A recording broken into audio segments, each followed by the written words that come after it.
Never before offer national highway పై ఆకర్షణీయమైన commercial plots గజం కేవలం 5,999 రూపాయలకే. దీపమ్మ గారు చెప్పండి, ప్రస్తుతం అక్కడ పరిస్థితి ఏంటి, అప్డేట్స్ ఏంటి? క్లూస్ టీమ్ పోలీసులు కూడా అక్కడికి వచ్చి మళ్ళీ ఇన్వెస్టిగేషన్ క్లోజ్ గా చేస్తున్నట్టుగా తెలుస్తోంది. అప్డేట్స్ ఏంటి?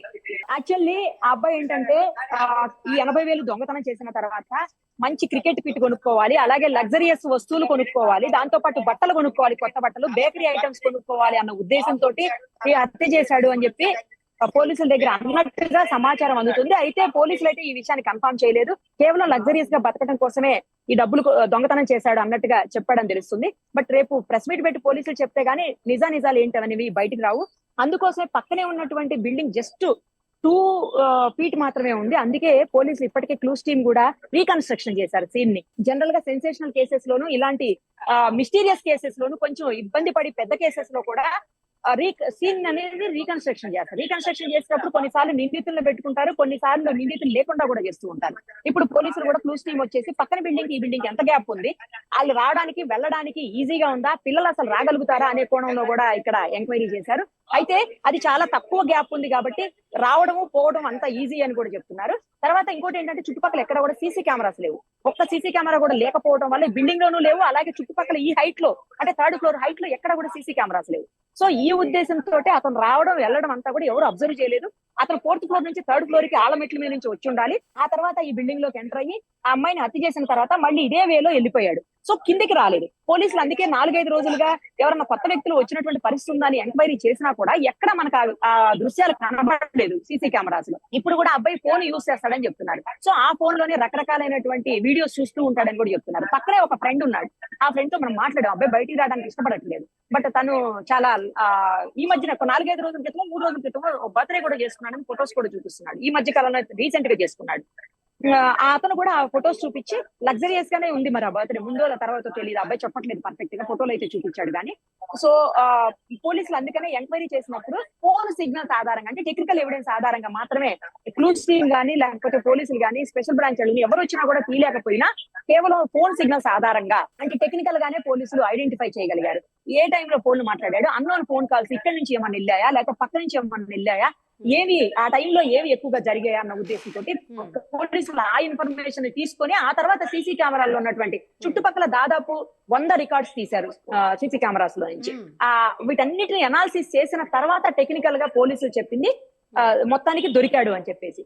ఆ ముందనుకున్నట్టు సాఫ్ట్వేర్ అది అంటారు, అది కూడా ఏం లేదని తెలుస్తోంది. మొత్తానికైతే ఇన్ని రోజుల తర్వాత అమ్మాయిని అత్యంత కిరాతకంగా దారుణంగా అసలు ఏ మాత్రం ఆలోచన లేకుండా ఇష్టానుసారం ఎక్కడ పడితే అక్కడ కట్ చేసేసి చంపేసి అమ్మాయి బ్రతకకూడదన్న ఉద్దేశంతో చేసినటువంటి హత్య, అత్యంత పాశవికంగా చేసినటువంటి హత్య నిందితుడు ఎవరైతే ఉన్నారో వాడిని మొత్తానికి పోలీసులు ఎట్టకేలకు పట్టుకోగలిగారు. అంటే వాళ్ళ ఫ్రెండ్ కూడా ఇందాక మాట్లాడినప్పుడు కొన్ని వెబ్ సిరీస్ లో చూడడం జరిగింది, దాని వల్ల ఇన్ఫ్లుయెన్స్ ఇలా చేశాడు అని కూడా చెప్తున్నటువంటి పరిస్థితి. కాబట్టి దీని గురించి ఏమన్నారు? ఆ ఫ్రెండ్ అప్డేట్ ఇచ్చాడు దాని గురించి. అవును, అతను రెగ్యులర్ గా ఫోన్స్ చూస్తుంటాడని, ఫోన్స్ లో రకరకాల వీడియోస్ చూస్తుంటాడని, అందులో క్రైమ్ కి సంబంధించిన ఎక్కువగా చూస్తుంటాడని చెప్పి తెలుస్తోంది. అంటే అతను చెప్పలేదు కానీ చాలా మంది చెప్తూ ఉన్నారు ఇలాంటివన్నీ చూస్తుంటాడని. జనరల్ గా ఫోన్ ఉన్నప్పుడు, ఇంటర్నెట్ అందుబాటులో ఉన్నప్పుడు రకరకాలైనటువంటి వీడియోస్ చూసేటువంటి పరిస్థితి ఉంటుంది. లేకపోతే ఒక లెటర్ ఇంత ఘోరంగా రాశాడంటే లాస్ట్ లో మళ్ళీ మిషన్ డన్ అని రాసుకున్నాడు. మనీ కోసమే నేను ఈ పని చేస్తున్నానని మొత్తం క్లియర్ గా స్టెప్ బై స్టెప్ రాసుకుంటూ వచ్చాడు. ఏం చేయాలి, ఎట్లా చేయాలి దొంగతనం అనుకుంటూ.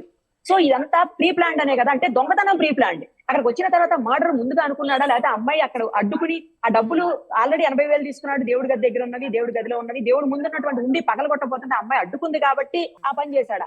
ఎందుకంటే అసలు అయితే అమ్మాయి ఇంకొక 10 నిమిషాల పావు గంట అయితే క్యారేజ్ లంచ్ బాక్స్ పట్టుకుని వాళ్ళ తమ్ముడి దగ్గరికి వెళ్లాల్సినటువంటి సిచ్యుయేషన్. బట్ ఆ అమ్మాయి వెళ్ళలేదు. ఆ స్కూల్ లంచ్ బాక్స్ వాళ్ళ మదర్ పెట్టి తమ్ముడికి తీసుకెళ్లి ఇచ్చేయమని చెప్పి పంపించినటువంటి పరిస్థితి. కానీ ఆ అమ్మాయి వెళ్ళక ముందే ఈ ఇన్సిడెంట్ జరిగింది. ఇంకొక కాసేపు అయితే అమ్మాయి కూడా వెళ్ళిపోయింది. నిజానికి ఆ రోజు అందరికీ స్కూల్ ఉంది. ఈ అమ్మాయి ఏంటంటే స్పోర్ట్స్ డే కాబట్టి ఈ అమ్మాయి స్కూల్కి వెళ్ళలేదు. తర్వాత ఇతను పర్టికులర్ గా ఎందుకు వెళ్ళలేదు, ఎందుకంటే అతనికి స్కూల్ ఉంది ఆ రోజు. అమ్మాయి వేరే అమ్మాయి స్కూల్లో ఉన్నటువంటి 8th క్లాస్ చదివే అమ్మాయి చెప్పింది ఆ రోజు స్కూల్ ఉందని చెప్పి, ఈ అబ్బాయి రాలేదు అని చెప్పి. మరి ఎందుకు వెళ్ళలేదు స్కూల్ కంటే ఈ దొంగతనం చేయడం కోసమే స్కూల్ మానేశాడు ఆ రోజు అనేది కూడా కీలకమైన అంశం. స్కూల్కి ఆ రోజు వెళ్ళలేదు, కానీ మంగళవారం, బుధవారం, గురువారం, శుక్రవారం అంటే 4 రోజులు హత్య జరిగిన తర్వాత 4 రోజులు మాత్రం కామ్ గా వెళ్ళాడు స్కూల్ కి. ఈ రోజు కూడా పోలీసులు స్కూల్ నుంచే పట్టుకొని వచ్చినటువంటి సిచ్యుయేషన్. సో ఇప్పుడు నిందితుడిని అయితే పట్టుకుని విచారిస్తున్నారు కాబట్టి ప్రెస్ మీట్ రేపు ఉంది అని చెప్తున్నారు పోలీసులు. ఈ ప్రెస్ మీట్ లో నిందితుడిని అందరికి చూపించే ప్రయత్నం అయితే చేస్తారా?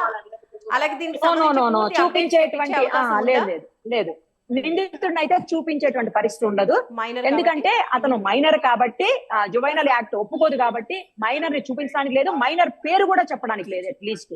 సో అది చేయరు.